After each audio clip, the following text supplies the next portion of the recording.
Hard hitting vlogs.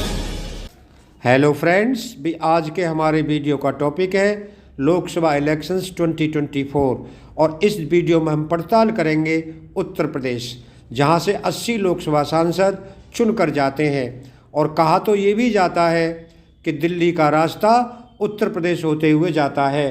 दोस्तों, वर्ष 2014 के बाद पूरे देश में विपक्ष मोदी के विजय रथ को रोकने की कोशिश में जुटा हुआ है। इसके लिए सबसे बड़े राज्य उत्तर प्रदेश में तो जो भी प्रयोग हो सकते थे विपक्ष कर चुका है। 2017 में कांग्रेस समाजवादी पार्टी ने गठबंधन कर चुनाव लड़ा। 2019 में बीएसपी और एसपी ने करीब 2 दशक पुरानी अपनी पुरानी दुश्मनी भुलाते हुए हाथ मिलाया। और 2022 में अखिलेश यादव ने चौधरी जैन सिंह सहित जितने भी प्रभावशाली छोटे दल थे उन्हें अपने पाले में कर बीजेपी को चुनौती दी थी, लेकिन ये सारे प्रयोग विफल हो गए। बीजेपी हर चुनाव में मजबूत होकर उभरती आई।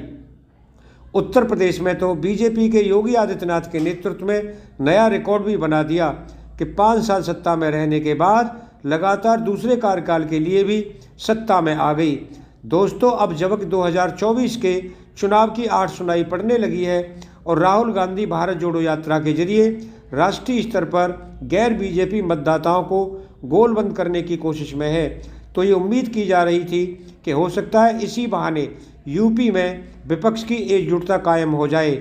राहुल गांधी की यात्रा को यूपी के विपक्ष से समर्थन मिलने की संभावना का एक पक्ष ये भी था कि कांग्रेस वह पार्टी है जिससे समाजवादी पार्टी, बहुजन समाज पार्टी और राष्ट्रीय लोकदल ने कभी न कभी किसी न किसी चुनाव में गठबंधन किया हुआ है। यानी कहीं न कहीं इन सब के बीच संवाद का रिश्ता रहा है। शायद इसी बुनियाद पर कांग्रेस की तरफ से इन नेताओं को भारत जोड़ो यात्रा में शामिल होने का न्योता भी भेजा गया था। राजनीतिक गलियारों में इस न्योते पर जवाब को लेकर काफ़ी जिज्ञासा थी। यूपी की राजनीति के 3 बड़े चेहरों अखिलेश यादव, मायावती और चौधरी जैन सिंह ने भारत जोड़ो यात्रा से अपना रिश्ता शुभकामनाओं तक ही सीमित रखा। अखिलेश यादव ने राहुल को भेजे पत्र में कहा, भारत जोड़ो यात्रा में आमंत्रण के लिए धन्यवाद, मुहिम की सफलता के लिए शुभकामनाएं।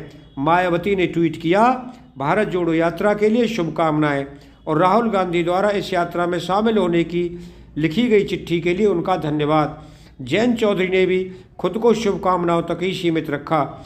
भारत जोड़ो तपस्वियों को सलाम, देश के संस्कार के साथ जुड़कर उत्तर प्रदेश में भी चल रहा ये अभियान सार्थक हो और एक सूत्र में लोगों को जोड़ता रहे, अनकोट। ऐसा करना इन राजनीतिक दलों की मजबूरी भी कही जा सकती है। दोस्तों, दरअसल यूपी में राजनीतिक दलों ने अपनी जो सियासी ज़मीन तैयार की है वह कांग्रेस के कमज़ोर होने की सूरत में ही तैयार हुई है।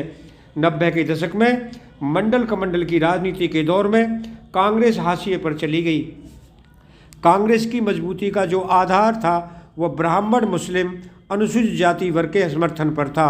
1992 में अयोध्या के घटनाक्रम ने मुसलमानों को कांग्रेस से पूरी तरह अलग कर दिया। मुसलमान वोटरों ने समाजवादी पार्टी के साथ अपना रास्ता कायम कर लिया। उधर अनुसूचित जाति वर्ग के मतदाताओं ने बहुजन समाजवादी पार्टी को अपना घर मान लिया और ब्राह्मण मतदाता बीजेपी के साथ हो लिए। इसके साथ यूपी में कांग्रेस चुनाव दर चुनाव हाशिए पर होती गई और इधर समाजवादी पार्टी और बीएसपी पार्टी यूपी की राजनीति के केंद्र में आ गई। यूपी में कांग्रेस जब भी मजबूत होगी तो समाजवादी पार्टी और बहुजन समाजवादी पार्टी की कीमत पर ही होगी। स्वाभाविक रूप से ये पार्टियां यूपी में कांग्रेस को मजबूत होते नहीं देखना चाहेंगी।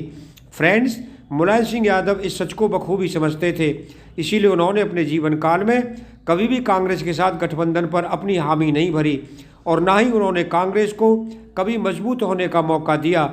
2017 के विधानसभा चुनाव के वक्त जब यादव परिवार में नेतृत्व के सवाल पर पाला खिंच गया था और पार्टी की कमान अखिलेश यादव के हाथ आ गई थी, तब अखिलेश ने कांग्रेस के साथ चुनावी गठबंधन किया था, लेकिन उससे मुलायम सिंह यादव कतई सहमत नहीं थे। उन्होंने सार्वजनिक तौर पर कहा था कि अखिलेश का ये फैसला पांव पर कुल्हाड़ी मारने जैसा है। इस गठबंधन से कांग्रेस तो मजबूत नहीं हो पाई, लेकिन समाजवादी पार्टी ने चुनावी नतीजों का जो आकलन किया उसमें पाया था कि कांग्रेस के साथ गठबंधन से उसे फ़ायदा होने के बजाय नुकसान हुआ। कांग्रेस के अकेले चुनाव लड़ने की स्थिति में अपर कास्ट का जो वोट कांग्रेस ले जाती थी उससे बीजेपी को नुकसान होता था। गठबंधन की स्थिति में ये वोट बीजेपी को पूरी तरह शिफ्ट हो गया था। इसी वजह से समाजवादी पार्टी ने अगले किसी चुनाव में कांग्रेस से गठबंधन नहीं करना चाहा। 1996 के विधानसभा चुनाव में बहुजन समाजवादी पार्टी और कांग्रेस ने गठबंधन कर चुनाव लड़ा था।